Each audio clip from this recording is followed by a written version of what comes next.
Hello, this is Carl Irwin with episode 3, the next episode in line of the Hacking the Viewport series that I'm putting out. And what we're looking at is the various possibilities that we can utilize via OpenGL, GLSL rendering directly from the viewport, and also using a few extension type processes such as through the VSE, the video sequence editor, or using the viewport as a render platform to render out various passes that might be used in some other compositor, such as in the Blender internal compositor or some other proprietary compositor that you might use.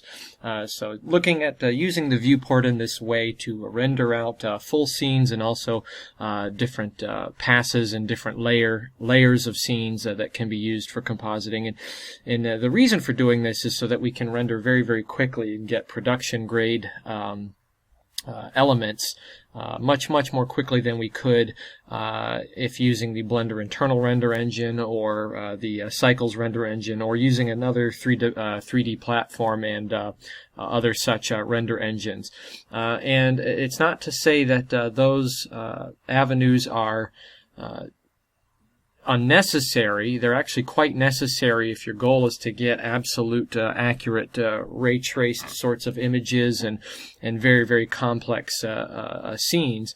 Those are very good platforms on which to do that if that's your goal. However, if your goal is to create visual effects or single elements or elements to be composited into a real footage or into another type of pre-rendered scene, then perhaps those types of render engines may be a bit overkill, and OpenGL, GLSL type rendering might be a little bit more appropriate and more accessible with respect to time, especially if you're someone like me that has, this is a hobby of mine. I have computers that have low processing power. I'm not going to spend a lot of money on higher processing power, and because it's just a hobby, I don't put a ton of time into it. Just time that I get here and there in the evenings, on weekends, on holidays, things like that, where I just like to spend some time in my hobby in visual effects and motion graphics. So again, that's the reason for doing this, and if you've already looked at episodes 1 and 2, you can see some of the potential for this. In episode 3, we're going to step away from the original project that we were looking at, that space scene that you can see in the trailer for the series, and also the things that we've done in the last 2 episodes. We're going to step away from that and look a little bit more at the concept of draw order, and also using elements that may not be still images, but rather elements that may be video or image sequences. A big question came up after the first couple of episodes concerning alpha transparency in the viewport, and one question that came up a few times was, would it be great, or rather a comment, it would be great if this could be useful with image sequences or video that have an alpha channel. And my response to that comment is that you can do that. You've actually been able to do that for quite some time. So I want to spend a short period of time here looking at that. Now, this tutorial is going to be a little bit different. We're not going to be quite as deep and as advanced as the last one, so hopefully it won't be nearly as long.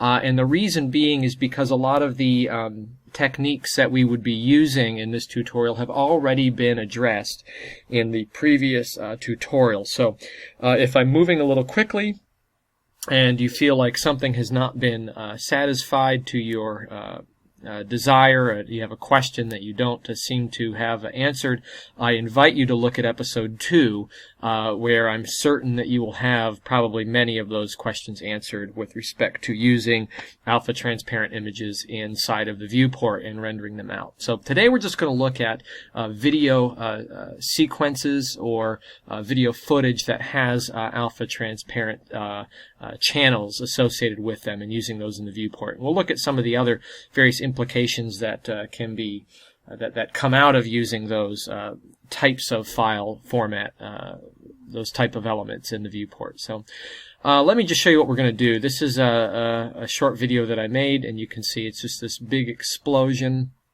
and there's this cloud plume going up. And there's a few things going on in here. First of all, you have this ground desert type scene. There's the light affects the lens. You can see the shadow underneath, and this is a really quick composite. I didn't put a whole lot of time into this, and this just kind of demonstrates how quickly you can get a good result. And let me play one more time here. You can also see as this plays back that there's in the compositing, there's a glow that goes along with this. And, it really looks like this explosion is kind of in three-dimensional space within that scene. That's the goal. There's a few ways that we can do that and get this kind of an element composited in.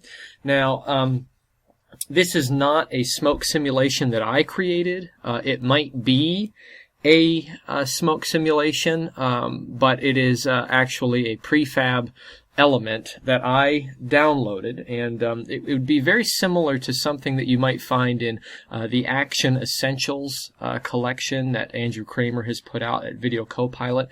This is not part of that. This is actually a freebie, and I just want to point out one of these resources.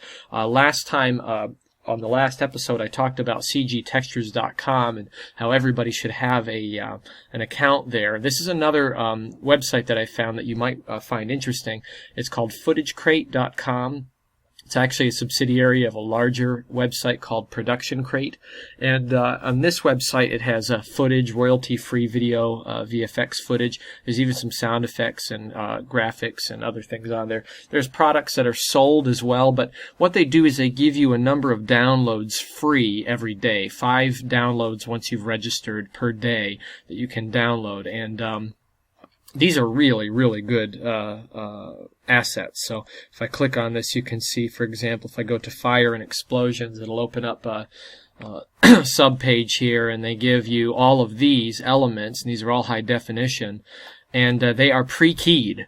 They already have the alpha key, at least most of them do, those that are applicable, and you can see these explosions. Now my guess is that a lot of these explosions are CG generated explosions, perhaps not on Blender, but on some other, Fume Effects or something like that, using another platform.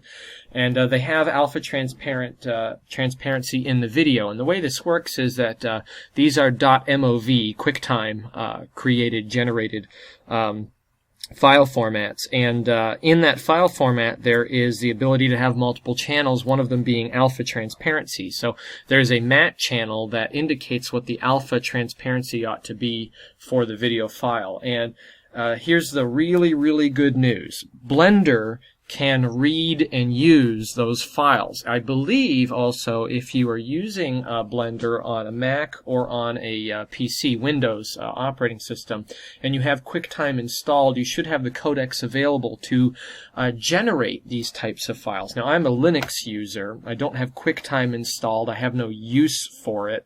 There are other alternatives to creating .mov files. You could make an image sequence, or I could render out 2 passes, 2 separate video files, one of the video and then another one as the alpha channel, and then I can use those 2 together. So I don't really have much of a need for this, but nonetheless my Linux operating system setup will read the .mov file format, so I can use these directly in the Blender Viewport. So you can download these, 5 a day.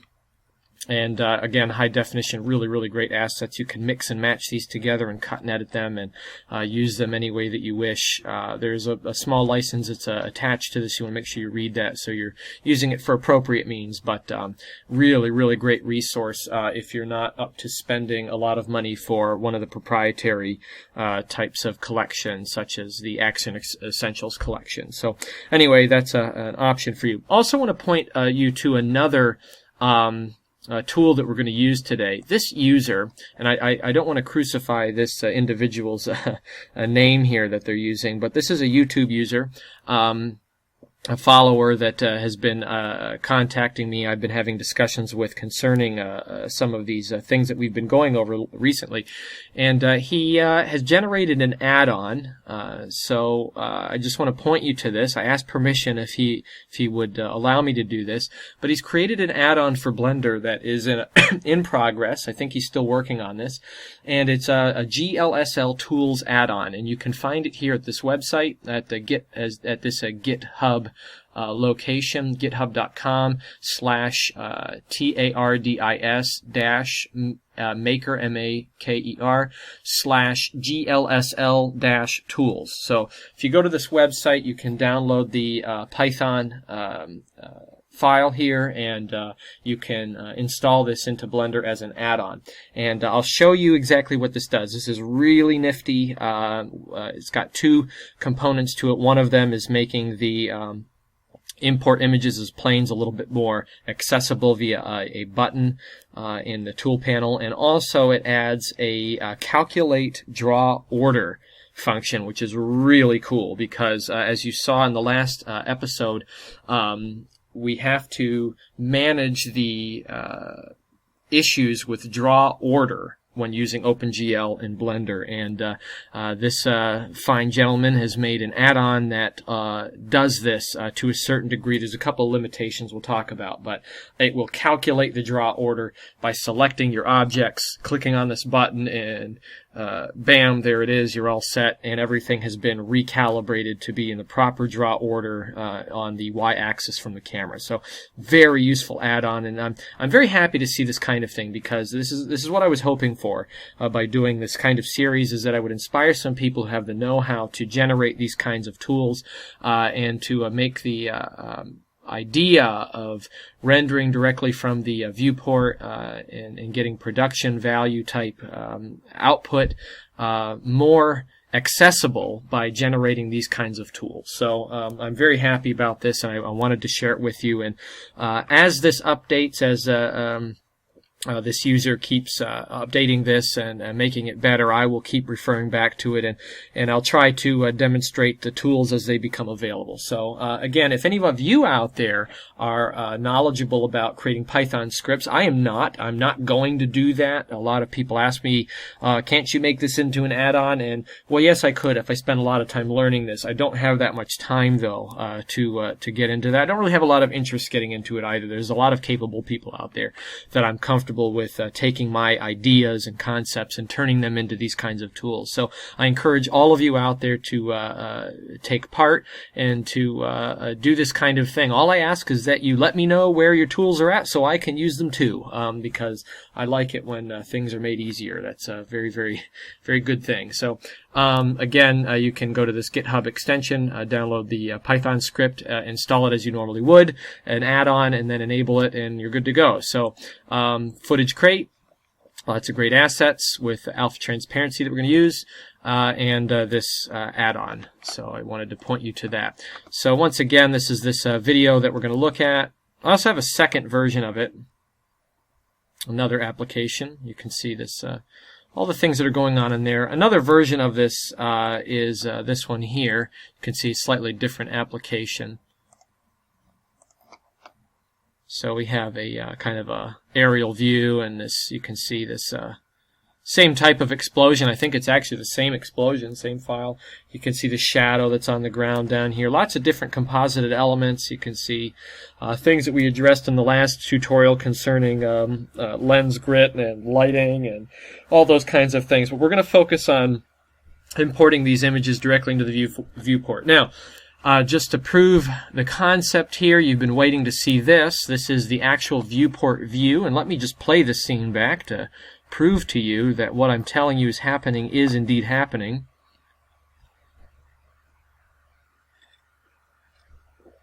And there you have it.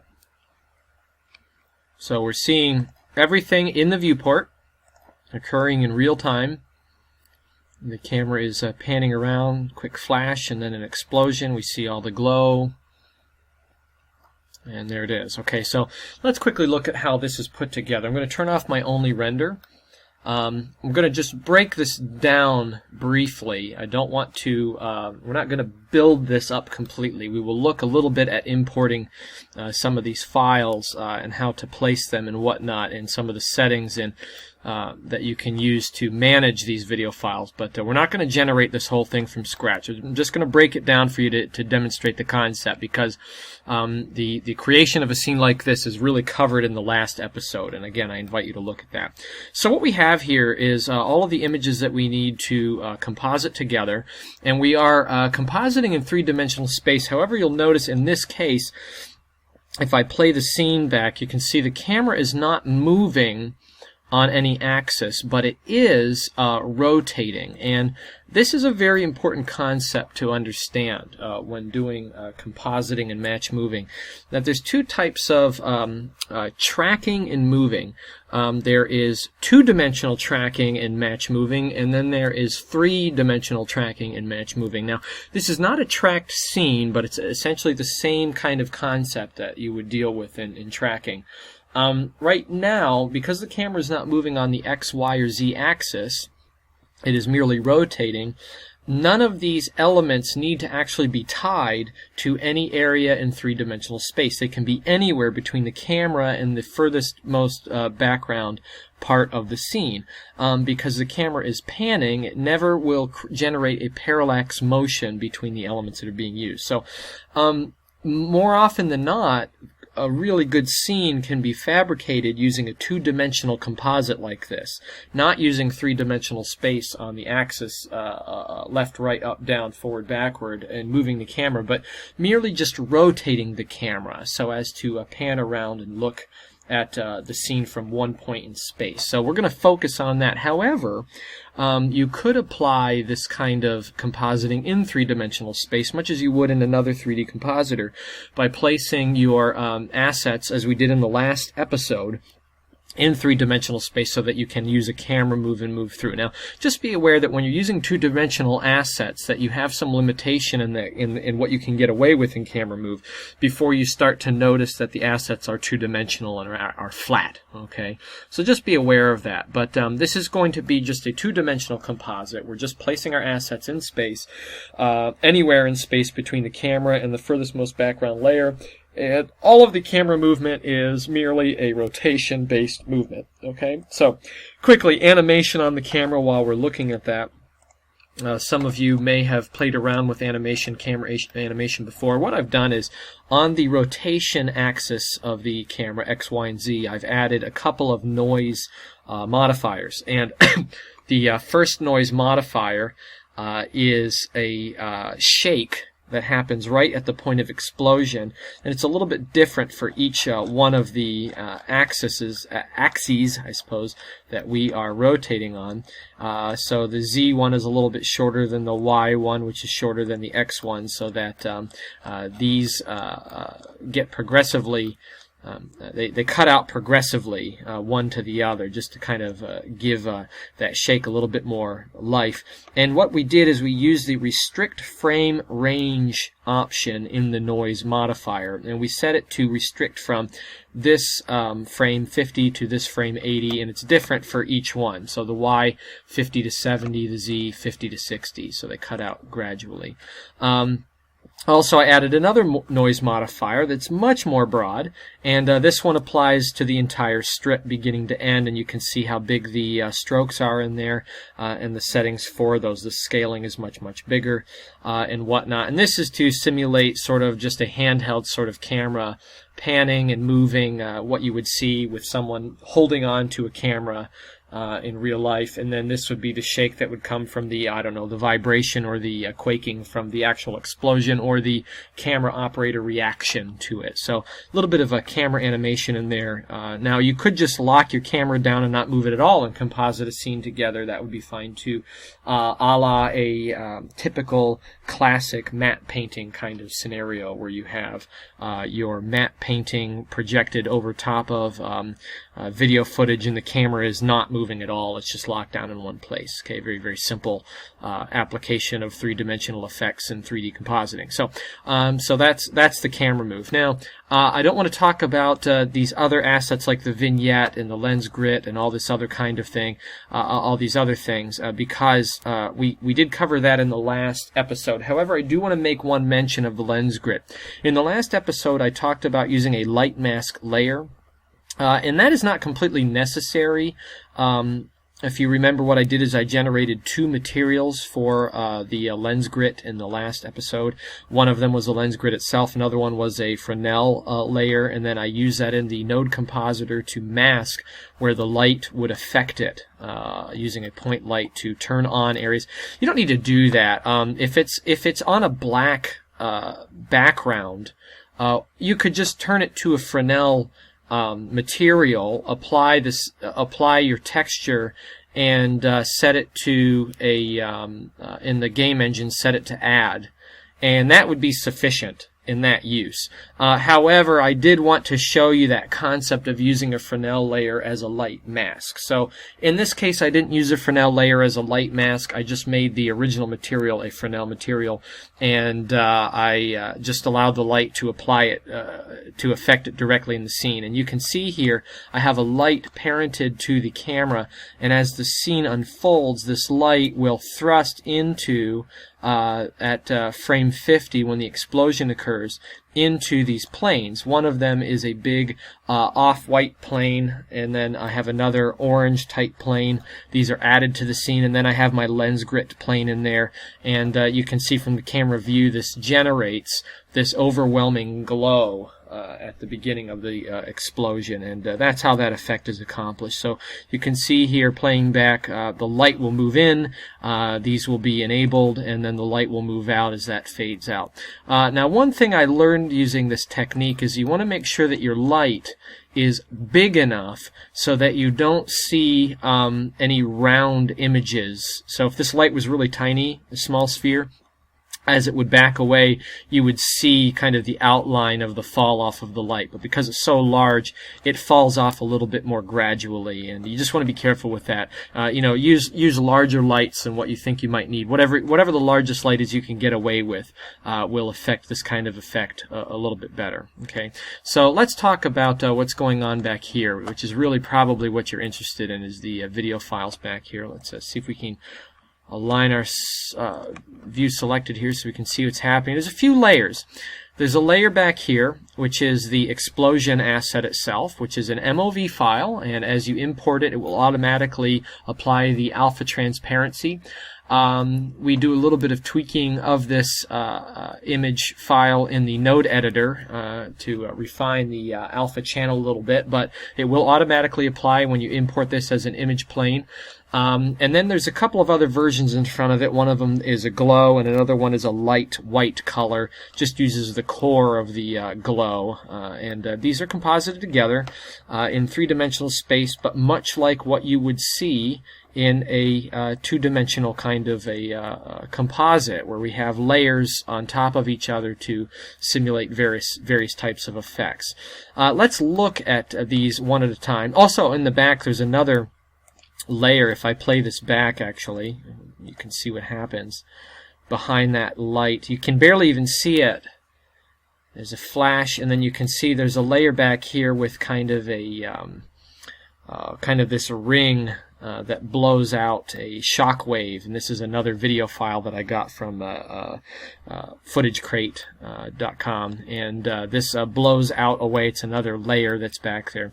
Also, underneath all of this, there's one more layer. As this plays out, you'll see here where there is, in between these two, this is another version of this same explosion, and I took all of the color out of it in the node editor, and I compressed it down, and I'm using this to generate the shadow of my explosion on the ground, or the shadow of the cloud. So this is the same kind of technique that you would use in any other compositor. Very much the same kind of thing, but we're doing it in Blender in three-dimensional space. Okay, so you see how all these things are stacked up. And then in the very background, we have our background image. And one other asset back here behind this is the flash that we see. right as there you see it. We'll move back. And this is animated by scale. You can see this lens flare element set to X-ray to shine through everything, and you can see it just kind of sets up the initial blast, the initial execution of this explosion in our composite. So all of that goes together, and we will look at how to import these things in 1 second. Just want to show you a little bit more of a refinement here. If we go to the video editor, 1 second. And as this loads in, you can see, as I did in the last episode, excuse me, wrong one, video sequence editor.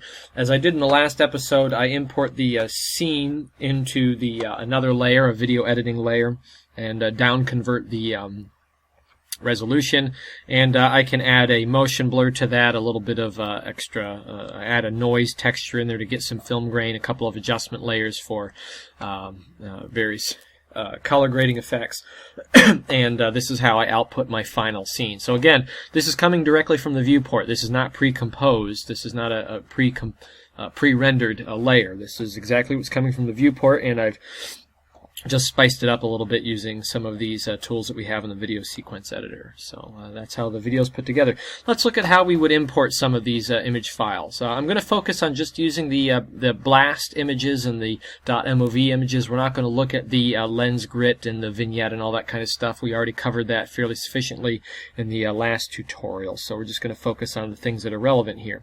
Let's open up a new file.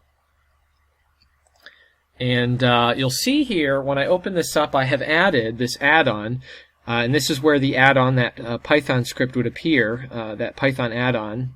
GLSL Tools is a tab over here, and if I click on it, you can see that we have this button, Import Images as Planes. Now this is already an add-on that exists in Blender if you enable it, but it's been made a little bit more applicable to GLSL rendering as a part of this toolkit right here. I can click on this and it will take me directly to that interface to import an image as a plane, a still image, still frame, or a video. And then this one down here, Recalculate Draw Order, which we'll get to in a moment. Okay, this is the real meat and potatoes of this add-on so far. So you want to download that. You can go to your properties, user preferences, go to the add-ons. You would install from file, go to that file, install it, enable it, and then it would appear here as an extra tab in here. Okay, let's go to the front. I always like to work from the front.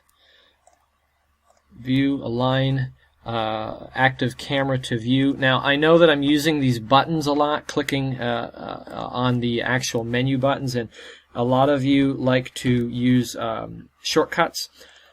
Shortcuts are cool. I'm not that great with many of the shortcuts. However, I think it's important that I use menus for the most part, except for some of the very common shortcuts that we use, like grab and scale and all those kinds of things. Just because I think it's important that people know where to get to these tools. You're not always going to remember the shortcuts, and sometimes it's good to know just where to go in the menu to find the tools. So if you go over to your view, you can align your camera using some of these tools here. We're just going to get rid of the default cube. We're not going to need it. We're going to get rid of the light. We don't need that either. In fact, everything we're going to do is shadeless. We're not going to use any point lights in this one. Let's import an image as a plane. So, by the way, you'll notice here, because there's no objects in the scene, there's only the camera, the calculate as draw order is darkened out because there's nothing to calculate at this point. So, import images as planes. We're going to go to my textures here and find a good background image. We'll just use that same one that I had. And I think it's this one right here. And we want this to be shadeless. Use alpha. I always enable the transparency functions. You never know if you'll use them later, even though this one doesn't have any. And here it is. We'll rotate it on the x-axis 90 degrees. We want to go to our viewport settings, make sure that our shading is set to use GLSL. That's kind of the whole point of this. And we will turn on the texture view right here. So if I slide this back in Y space and enlarge it, move it back just a little bit more, scale it up quite a bit, and this will be our background image. we're not going to do any camera animation. We're just going to look at this head on, just look at importing these videos. So next thing we want is an explosion. So let's go to import images as planes again, and we're going to use this again and navigate to the location where I have my images from productioncrate.com, footage crate, and we'll take this explosion right here. And now we do want to make sure that the alpha transparency is enabled. Z transparent and use alpha. Shadeless, we want it to be shadeless. Import the image as a plane, and we're going to rotate it on the x-axis 90 degrees, scale it up. I'll just move it back so we have a little bit of room in the foreground to work. And if we move it up on the z-axis, scale it up a little bit more. And from this point right here, because we have GLSL enabled, if I play, you'll see, wham, there's an explosion. See, it works right out of the box. And if I go to my camera, you'll see that we have a problem. You can see this really ugly gray stuff that's happening. And if I render this out, even if I turn this to only render and I render a frame, you'll see that we have our infamous draw order issue. This will not composite properly because I created my images in the wrong order. I made my background image first, then I made a foreground image. And if you remember what I told you about draw order is that GLSL, OpenGL will read objects in the order in which they were created from the foreground to the background, and it will apply the alpha transparency in that manner and only in that manner. And if you create the objects out of that order, you're going to suffer these kinds of problems. So this is where our nifty little tool comes into play, and I'm not going to use it yet. I'm going to use it in a moment here. I want to do a couple things first, though. Let's move this back and kind of get this ordered a little bit better. I'm going to enlarge it just a little bit and move it up on the z-axis, put a little bit more on the horizon, scale it up a little bit more, and let's deal with some of the color issues here. I'm going to, actually before I do that, let's make a shadow of this. So let's duplicate it real quick. And I want to move this one back behind it, put the shadow behind, and go to the camera view again. And we're going to squat this one down on the z-axis quite a bit. And I'll move it down so that it's just below kind of the edge of the explosion. Scale again on the z-axis, bring it down a little bit more. And I'm going to scale it on the x-axis out a little bit, and even further on the z-axis, move it down so that it's not going to extend above the horizon view. We don't want to see it above the horizon because then it wouldn't look like a shadow. Now, it's got all of the color in it. Scale it a little bit more. It's got all the color in it, which isn't good. We want this to appear to be black. We'll take care of that in a moment. Now, what we want to do is we want these images to enact or be enabled at a specific time in our video. We don't want them to occur right on the first frame, even though that's where the video is at. So this is where the texture and material tools are going to come in handy. We'll go to our first one here, and I'm going to click on the material, and we'll move down to the actual texture slot for this, and we're going to click on the frames. I'm going to enable the frames up to 250 frames. That's the size of our scene, and I'm going to change the offset to -50, and what that's going to do is it's going to start our video at frame 50.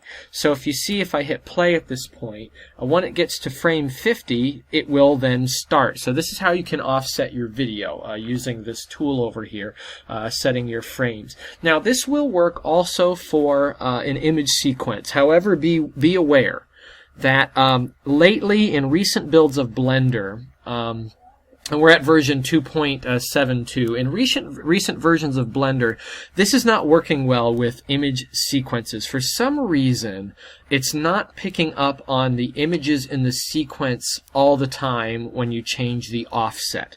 So there's a couple ways to work around that. One thing that I have found is perhaps to bring your footage into the video sequence editor, set your timings there, and render out a full image sequence, including all of the frames that occur before the beginning of your video. and then use that image sequence, so you don't have to use the offset. It tends to read better. And that's one way to do it. The other way to do it is to render out your image, what you're going to use as your image sequence, rather than as an image sequence with alpha transparency. Render it out as a video, and then render out an alpha transparent channel. And there's a few ways to do that. You just use the alpha transparent matte and render a video for that. And then what you can do is you can use these two textures together and map them in the node editor together, and then you can use the offset in that way. So a little bit of a pain in the neck right now. Some issues that Blender's having with image sequences and rendering the, or rather recognizing the offset. However, with .mov files, which is probably the common format that you're going to use for this kind of application, it works perfectly fine, really, really well. So if you have Action Essentials, the package at home, and you use that, those files will work very well in here. Or you can go to Footage Crate, download these videos from there, and use them seamlessly using the offset function. So that's how we do that. We can start our videos in this manner, and it will indicate when we want it to enact and enable. Now we have an issue. We want to change the shadow to a different color. So what we're going to do is I'm going to go to my shadow layer, and I'm actually going to name it shadow so we can remember what this is. And notice I'm not keeping track of my foreground to background images like I did in the last tutorial. And that's because I've got my handy dandy recalculate tool over here. I don't need to be as organized because I have this option that we're going to use in a moment. So we'll call that shadow. We're going to call this one explosion. And now we know which is which. I'm going to go to the shadow one. We'll go to the material setting. I'm going to click on this button right here, so that will make it a single user. And then, well, that's it. That's all I'm going to do. So now I'm going to go to the material, and we are going to select on here, use nodes. I'm going to use shader nodes for this one. And I'll open up the node editor. And what we're going to do is we're going to select the appropriate texture, Footage Crate Slow Motion Explosion. And then I'm also going to input the alpha channel. And again, this is in the video. It's in the video as a channel, and you can see it's now been applied. Now we want this to be black. So what we're going to do is we're going to add there's a few ways to do this. Actually, probably the best way to do it is to just add a input RGB, because we're just going to use a simple color. And we'll just set this all the way down to black, and I'm going to input this as the input color value.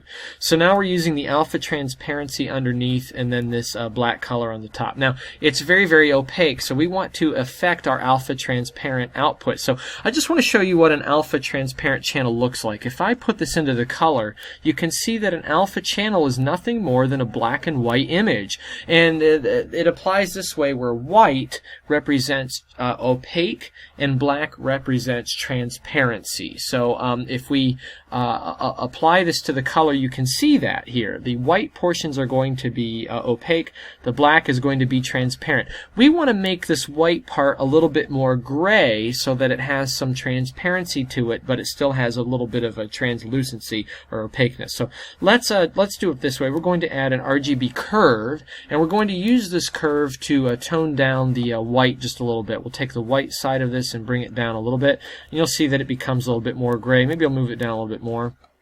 You can see how it's altering this. We don't need to see it at this point. We can move this back down to the color, the black, and we'll move this output up to the alpha, and you can see that we've made this more transparent, almost too transparent. So I'll move it up a little bit, and our shadow is kind of coming into form here. Okay, so that's how we're going to address our shadow. Then we can move that layer around. Let's go to the explosion real quick. And for the explosion, we're also going to enable the node editor, and we'll go in here and select the appropriate texture, which is this first one, and we will apply the alpha transparency to it. Now what we want to do is we want to make this appear to be inside of our scene. So we're going to use some color correction tools here directly in the node editor. Right now you can see that it doesn't really match our scene color tones quite right, and we want to match that. We're going to do some color correction. So I'm going to add a color mix node, and I'm going to put our output video on top, and we will bring the output from the mix node to the color input in the output node. And then on the bottom color, I'm going to select the color chooser, and I'm going to select kind of this brownish color in the background. So you can see the brownish color from the dirt that we have in the background. And what I'm going to do is I'm going to bring my factor way down to 0.1. We'll start with that and see how that looks. So you can see that we're adopting some of this background color here in this image. And it's still a little bit too much, so we'll go to 0.05, just a little bit of a mix in here to bring this more into form. And I'm going to go to my shadow layer, and we're going to bring down the alpha a little bit more so it blends in a little bit better. Go back to our explosion. You can see how this is starting to composite together. Now if I play this back from the camera view, we see we have still all of our alpha transparency problems, but you can see that at frame 50 it all enables, and we see this happening. Everything's good. Let's fix our alpha transparency. So what we're going to do is we're going to select all of the objects that we have in our scene except for the camera. And what we're going to do is we're going to click on this button, Recalculate Draw Order. What it's going to do is it's going to go through the process of regenerating these images in the proper draw order from foreground to background, so that the first one that would be generated would be the explosion, the second one would be the shadow, and the third one would be the background image here. And if you look now, when we go to the camera view, and if I select on the camera, we no longer have alpha transparency problems, and you can see that as I play this forward from here, our composite is looking a lot better. We're getting better color match here. I might want to add a little bit of a color grade or change my color on my shadow to more of that brown color, but you can see the potential here once you put a little bit of color correction work into this. So you see how much better this is looking already. Now we want to deal a little bit with our image here, our explosion. You can see that we're getting some of this matte line from it, and this is just part of the image sequence or the video file that was generated. We want to get rid of a little bit of that, fix it a little bit. So let's go to our explosion layer, and we're going to go to the node editor, come back here again, and what I want to do is I want to tighten down my alpha transparent channel here. So what I'm going to do is I'm going to add to this a color RGB curve. And what I'm going to do is I'm going to use the basic color curve, not the the red, the green, or the blue, but just the basic one. I'm going to darken it up a little bit. What it will do is it will tighten up. You see around the edges, it's going to tighten up my alpha transparent layer just a little bit, and it's going to move my matte line in, and you can see how much better this looks already. So now as we play this forward, we see a little bit less of that matte line in there. You can see how much better this composite is looking. My shadow is sticking up above the horizon a bit, so I might want to scale this down on the Z-axis a little bit more, move it down. And again, you have to, do all the compositing tricks that you would do if you were putting this together in any kind of three-dimensional compositor. All those same things apply as they do here, and you can see how much better this is getting already. Now, I want to show you a trick about adding maybe compositing in some sort of glow on top of this. Again, we're not going to make this perfect like we did in our last video, but we're gonna just show you the general applications here. What I want to do is I want to make a different video that has just the luminance layer here so that I can use that for my glow. So what I'm going to do is I'm going to disable my background layers in my shadow layer, and I'm going to go to the world, and I'm going to change the horizon color to black. And if I set this to render only, render view, you can see I'm just looking at my explosion. Okay, and what I want to do is we're going to render this out, this whole sequence as a video file, and we want to isolate just kind of the luminance layer, the fiery kinds of parts to this. So I'm going to go to my explosion real quick. We're going to add in a temporary curve. So we're going to generate a layer that we can use to composite in here to get a glow. And on this temporary curve, I'm going to add a color curve, RGB curve. And we will bring our video output into this. And this is going to be temporary. We're going to bring this to our input, color input to the output node. Make sure it connects. And what I want to do is I'm going to bring my curve down, bring up the contrast. So I'm going to bring down the darks quite a bit. And I'm going to pop up the lights quite a bit over here, and you see we're going to bring out this fiery kind of element. So as this plays through, we see a lot more of the fire in there, and we don't really see the smoke anymore. Okay, and what I'm going to do is I'm going to output this as a video file. So you see as this plays through at frame 50, we see our fire explosion. And I'm going to output this now as a video file, but I want it to be really blurry. Remember, we don't have any blur capability in the video sequence editor, rather in the viewport editor, the viewport. So we need to generate a way to get blur. What I'm going to do is we're going to hack. We're going to hack this big time.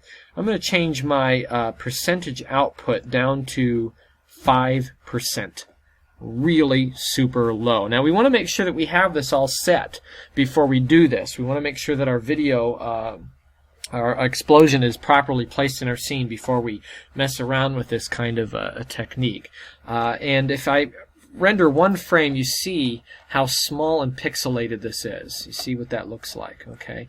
What I'm going to do is I'm going to render this as a video, and we'll render this just to an AVI JPEG file, and I'll render it just to the desktop here, and we'll call this glow 5 for 5%. Actually, maybe I'll call it 5 glow so that 5 doesn't run into the numbers that come onto the extension. And we'll render this out, and this is not a big problem because you're going to see how quickly this renders. I'll hit my OpenGL render button and watch this. Wham! This is going to render super quick, this whole sequence. And we can render out everything. We really only need the frames that have fire in it.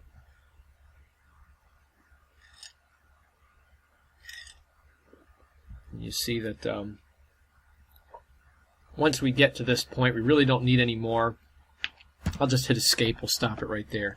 And I'm going to render out another version of this. This one's going to be at 10%. We'll call this 10 glow instead of 5 glow, so we know the difference. And we'll render this one out. So, oh, no, we're good.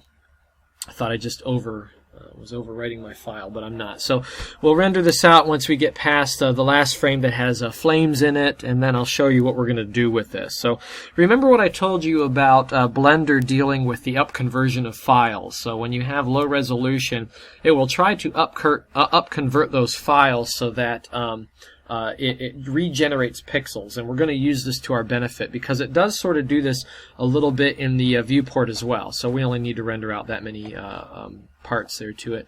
Let's go back to our 3D view, and so we don't forget, I'm going to bring our resolution back up to 100%. Let's go back to the node editor. We're going to fix this here. We don't want to leave our temporary curve on there. I'm going to leave this node in here, but we don't need it. We're just going to bypass it. Get back to our original output. And we'll turn everything else back on again that we had in the scene. And what we're going to do now is we're going to import another image as planes. So we'll go back to our button here in our GLSL toolkit.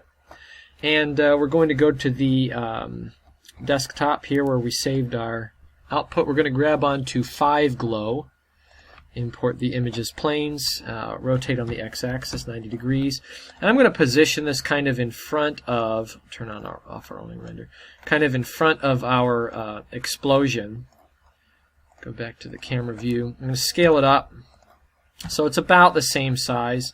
And what I want to do is go to the game engine and we're going to apply this as we did in the last tutorial using the Add Blend mode. So now we can see what's happening here. We see the this pixelated glow kind of image going on here, okay? And then what I'm going to do is I'm going to go to the next texture slot, and I'm going to add a new texture, and we're going to add the video file from the desktop, which is 10 glow, and we're going to composite this one on top. So one of them is a little bit more pixelated than the other, and the addition of these two things together is going to help our glow a little bit better. So auto refresh on this one, and you can see that this is sitting on top of the other one now. I want to set this to an add blend mode for the texture, and you can see these two things are adding together now to give us this kind of a glowing output. And we're going to scale it a little bit on the Z-axis and scale it up. We're going to use this now as a glow layer. Now what I want to do is go to the material setting. We're going to enable the nodes, and we'll go to the node editor. And because I rendered this out from frame 1, I don't need to change my offset. This is going to already fit my composite here.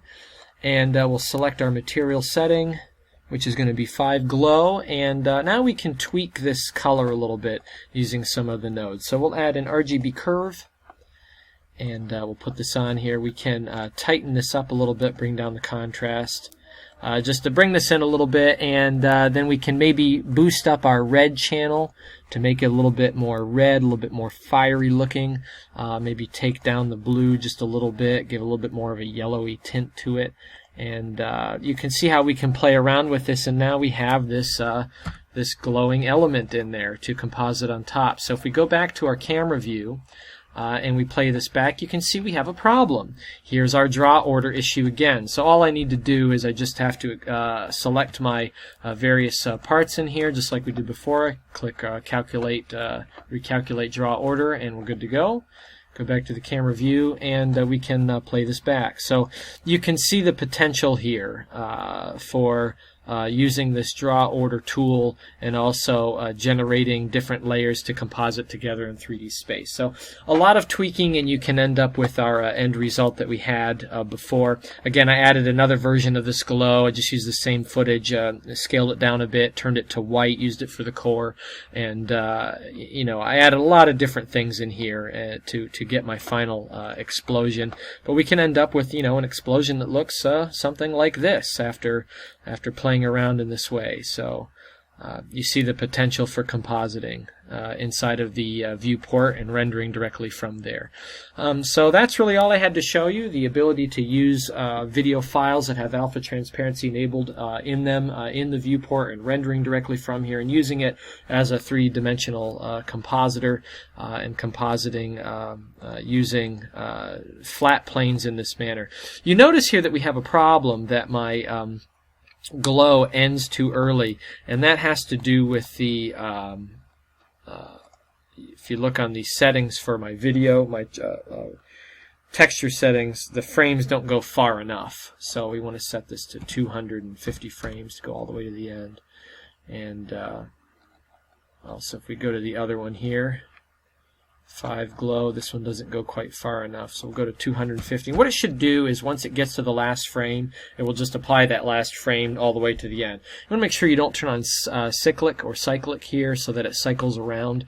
And one last thing I want to show you, if we go all the way back to the first frame, you don't see it very easily on here, but if you look right here in my explosion frame, you can see the first frame of that hanging on here from the offset. We can get rid of that easily because we can animate our render button, our render tab. So if I go to only render, and I go to frame number 50, where our animation is going to begin, I'm going to enable, I'll right click on the explosion layer, I'll insert a keyframe so that it will turn on at that point, and if I go back a frame to 49 and I turn off the renderability, and then I right click and insert a keyframe, what it will do is, when it gets to that frame, it will enable the renderability. So you can actually keyframe animate the render buttons as well, which is very useful for turning on elements or masks that you're using in compositing. So you can see as I cycle through this, once I get to the proper frame, it turns on, and then my explosion will play out. Okay, you might want to do this with the shadow image here, so that the shadow turns on only when you want it to, not too early, because right now this looks like it's hovering in space. You could also keyframe animate the location of the shadow so that it's closer to the ground, or the place where the explosion meets the ground, and then animate it to move down as it grows bigger. So lots of possibility here in compositing. So concerning all the other things that we did with the lens grid and all that kind of stuff, I would invite you to look at episode 2 where we talk about those kinds of things. But here it is, using alpha transparent enabled video sequences in the viewport editor and rendering. So you can do very, very complex compositing here right from the viewport and render those things out much like you would in any other 3D compositor right from the viewport. So there you have it. That's what I have for you today, including this new tool here that we have available to us. I invite you to download that and use it. As it updates, I will do more tutorials on that, and we'll discuss any new tools that are added to it. So that's all I have for you today. I wish all of you very good luck with these new techniques that I've shown you, and I wish all of you the very best and happy blending.